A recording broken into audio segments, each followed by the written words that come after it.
Good evening, and thank you for tuning in to the Post-Apocalyptic News Radio, your only source for the latest goings-on in the little corner of the post-apocalyptic wasteland we call home. Our top story tonight, danger in the deep. More on that later. For now, let's look at tomorrow's weather report. Another cloudy day tomorrow with a small chance of rain, around 10%. Temperatures are holding at 22 degrees Celsius, and we can expect it to reach 22 degrees tonight. A good wind is blowing across the wasteland, with a speed of 3 kilometers per hour. Relative humidity is steady at 5%. That's our weather, and now on to more pressing matters. We are about to move into our Letters from Home segment. Before we do, I should like to give you my guarantee that every letter has been vetted, and that we denounce any who would use this as an opportunity to threaten, harm, or terrorize others. With that, let's continue. Friends, families, and loved ones have all been separated by the vast wasteland. Our mailing services are unreliable, facing the dangers of the wastes alone. They risk their lives that we are not forgotten or estranged. By popular harassment, we're closing that distance. Stay tuned for Letters from Home. This letter is from Gregory Taylor, addressed to PANR, to read for one Sandra Hawk. The letter reads, My dearest Sandra, I apologize for our terrible distance. Before my leaving, I promised we'd finally be wed, and I do not intend to allow this new world to stop us. I don't know where you are, but I hope you're listening. Should your heart remain true and your lungs yet breathe, find me in Yuho. Love, Gregory Taylor. It softens my heart to know that a world so broken can still harbor something so pure. Yuho is very far from here. East from Mill, past the stone hills, is the harbor town of Yuho.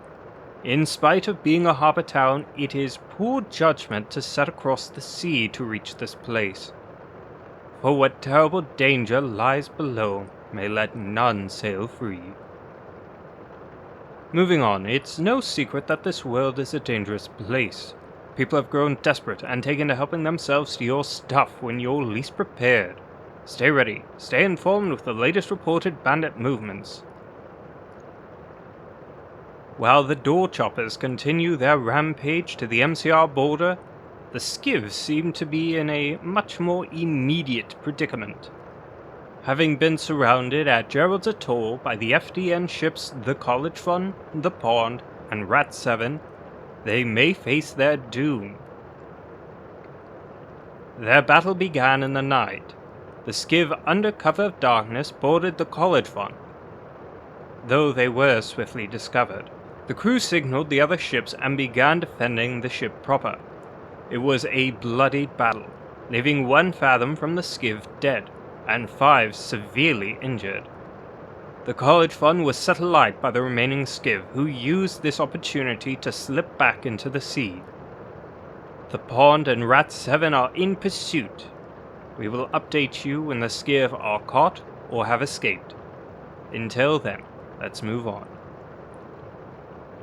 The world outside has changed, the environment has grown cruel and harsh, water and food have become prized commodities, and all the creatures we once knew have had to adapt. Some are kind, some strange, and many monstrous. Let's discuss our new wasteland fauna. It is an incredible coincidence that we should speak of Yuho earlier, and why it is a foolhardy venture to travel there by sea.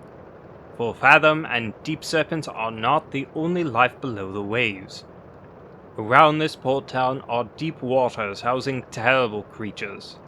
One of them is the Igrith, a creature with sand-like skin boasting 7 1/2 eyes, long tentacles with barbed suction cups, and a clawed nail on the end of each. Its mouth is described as a serrated beak. Its body is round, sprouting the tentacles from no less than 100 points across the body. They aid in catching food, locomotion, and anchoring the beast. With a diameter of 2 kilometers, this beast has been known to drag ships down into the sea, earning the nickname of Kraken. Not to put too fine a tip on the point, but please do not sail near these. The one we have described near Yuho is, as we're told by Fathom, an adolescent. The larger adult forms are seen in the deep, open ocean. Moving on. Let's talk survival. More accurately, let's talk survival cooking. More specifically, let's talk quality survival culinary.